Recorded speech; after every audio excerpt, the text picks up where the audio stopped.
Hoy, mis queridos hermanos, vamos a ver en este pequeño video la segunda parte de la enseñanza de el purgatorio, misma doctrina que, como nos pudimos dar cuenta en el primer video, está de manera irrefutable en varios pasajes de la Escritura. Hoy nos enfocaremos principalmente en esa maravillosa cátedra y exégesis que el apóstol San Pablo hace acerca del purgatorio en 1 Corintios 3, del 13 al 15. También veremos con algunos versículos bíblicos si existe o no otro estado diferente del cielo y el infierno. Tocaremos algún punto del catecismo y, por supuesto, algunos santos padres de la tradición cristiana que creían desde el inicio en el purgatorio.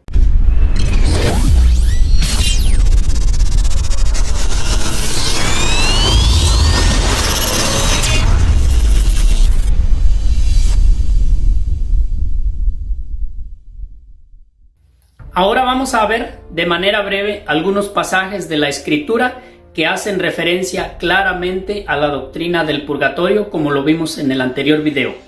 Apocalipsis 21:27 dice que nada impuro entrará en el reino de los cielos. Clarísimo. Mateo 5:22 nos habla de niveles de castigo cuando se cometen faltas contra el hermano. Nos dice el pasaje bíblico: aquel que se enoje con su hermano recibirá un castigo. El que lo llame imbécil, otro nivel de castigo, y el que lo llame renegado será reo de la gehenna de fuego, es decir, de la condenación eterna.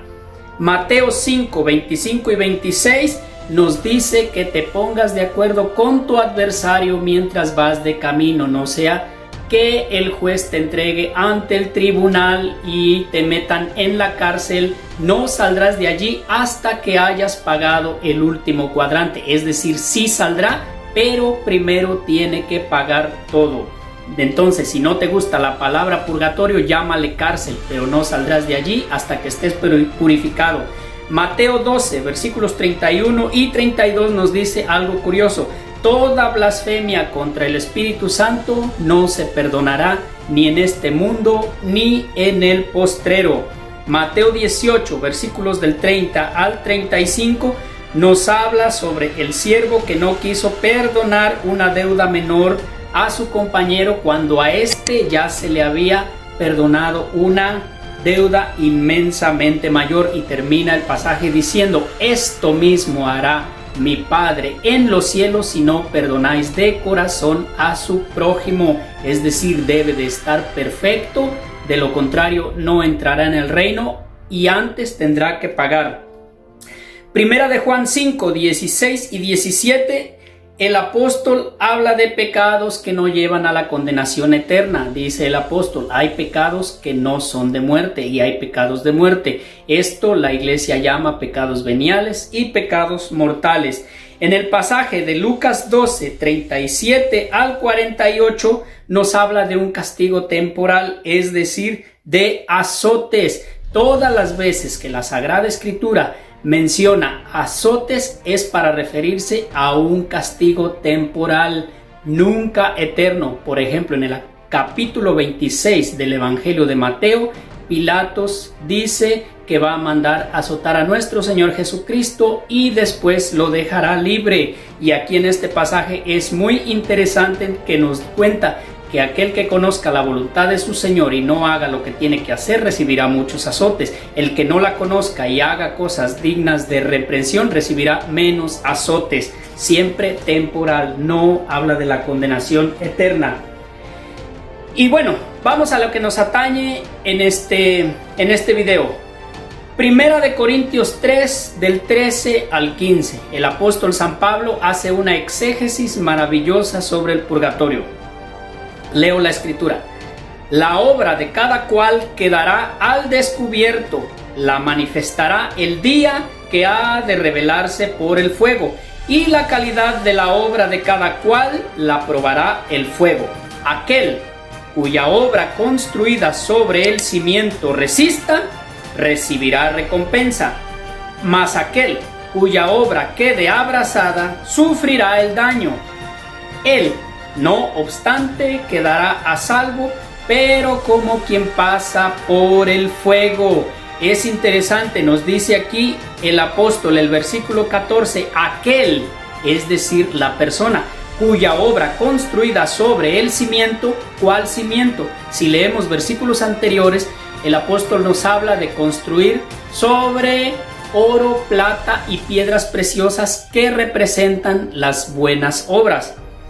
Resistirá el fuego, es decir, pasa con sus obras.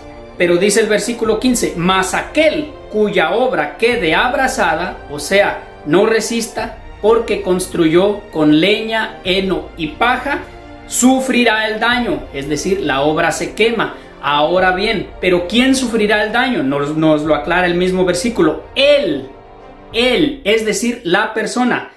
Él, no obstante, quedará a salvo, es decir, sí se va a salvar, pero como quien pasa por el fuego. Es decir, aquí nos habla que existe una indispensable purificación sin la cual no podremos ver ni estar con Dios en el reino de los cielos. Vamos a ver otro pasaje interesantísimo, Malaquías 3 del 1 al 4. He aquí que yo envío a mi mensajero a allanar el camino. Lo envío delante de mí. He aquí que viene, dice Yahvé Sebaot. ¿Quién podrá soportar el día de su venida? ¿Quién se tendrá en pie cuando aparezca? Porque él es como fuego de fundidor y como lejía de lavandero. Se sentará para fundir y purgar. Purificará a los hijos de Leví y los acrisolará como el fuego y la plata, y serán para Yahvé los que presenten la oblación de justicia. Este versículo nos presenta una indispensable purificación. Me dirán, pero ese versículo no habla del final de los tiempos. Da igual, habla de una indispensable purificación. Me van a decir, pero es que Primera de Corintios habla del final de los tiempos. También da igual, porque ahí de igual modo habla de una indispensable purificación para la persona antes de ver a Dios. Ese es el tema en cuestión. Dicen también los hermanos protestantes que no existe otro lugar aparte del cielo y el infierno. Aclaro, esto del lugar solamente lo digo para términos de lenguaje humano. Sabemos que no es un lugar físico o que ocupe un espacio, sino es un estado del alma, pero le podemos llamar lugar solamente para entendernos en lenguaje humano.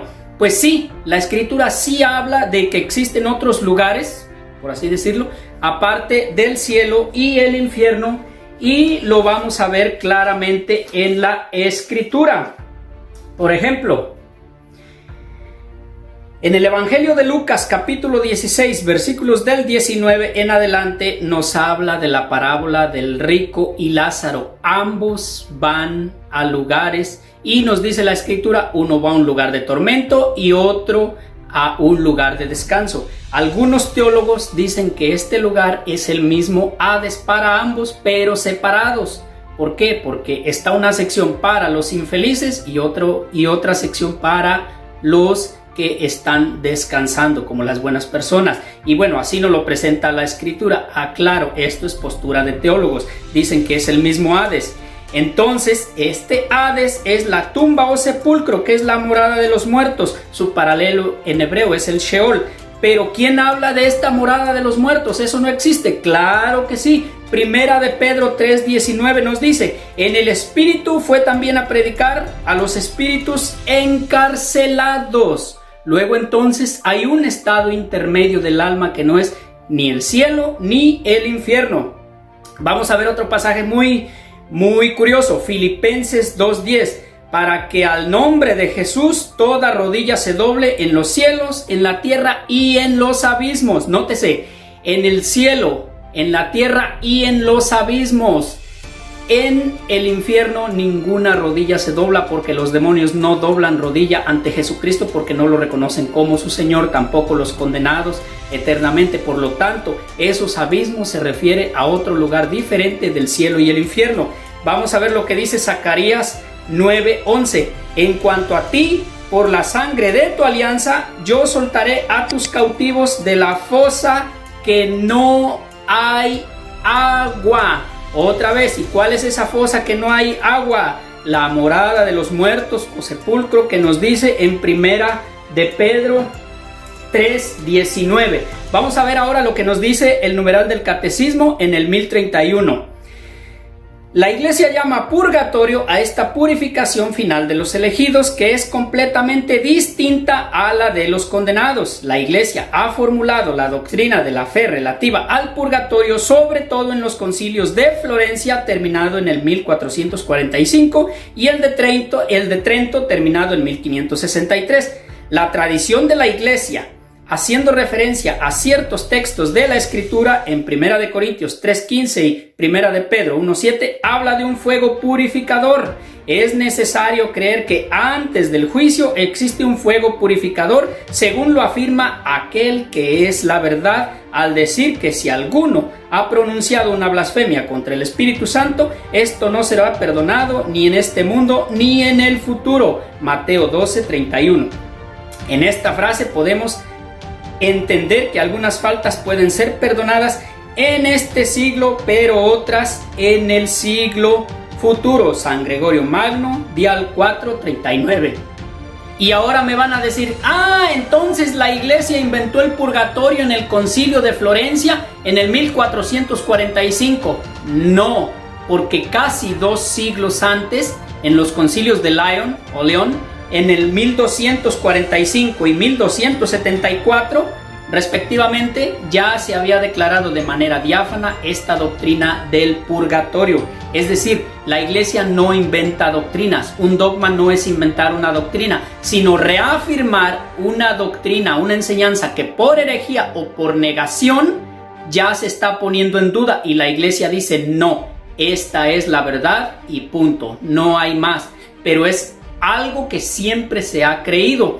Y más aún, todavía la doctrina del purgatorio la creían los santos padres, es decir, la tradición cristiana, la patrística, desde los primeros siglos ya se creía en ese fuego purificador que la Iglesia llama purgatorio. Y vamos a ver el purgatorio en la patrística. Solo vamos a ver algunos, ya que hay demasiados, es muy extenso. Aversio de Hierápolis, año 200 después de Cristo. Aversio es mi nombre.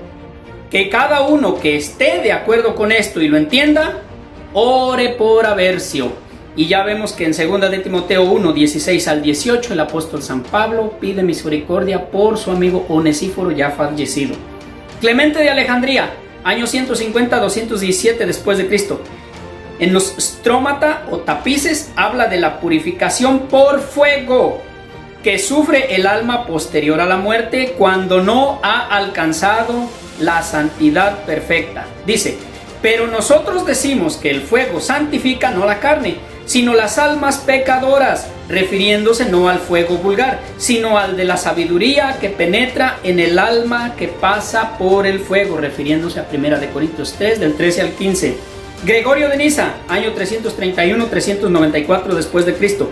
Cuando él renuncia a su cuerpo y la diferencia entre la virtud y el vicio es conocida, no puede acercarse a Dios hasta no haber purgado con fuego que limpia las manchas con las cuales su alma está infectada. Otra vez, 1 de Corintios 3, 13 al 15.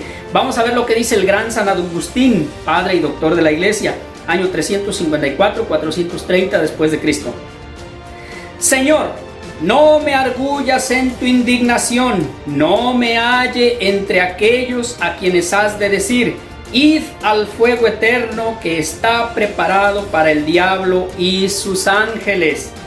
Ni me corrijas en tu furor, sino purifícame en esta vida y vuélveme tal que ya no necesite yo de fuego corrector, atendido a los que han de salvarse, aunque no obstante, como a través del fuego. Aquí San Agustín vuelve a hacer esa exégesis de Pablo en 1 de Corintios 3, 13 al 15, y si leemos versículos anteriores nos daremos cuenta que Pablo también habla del cimiento, el cimiento de las buenas obras, de oro, plata y piedras preciosas, o el mal cimiento de leña, paja y heno.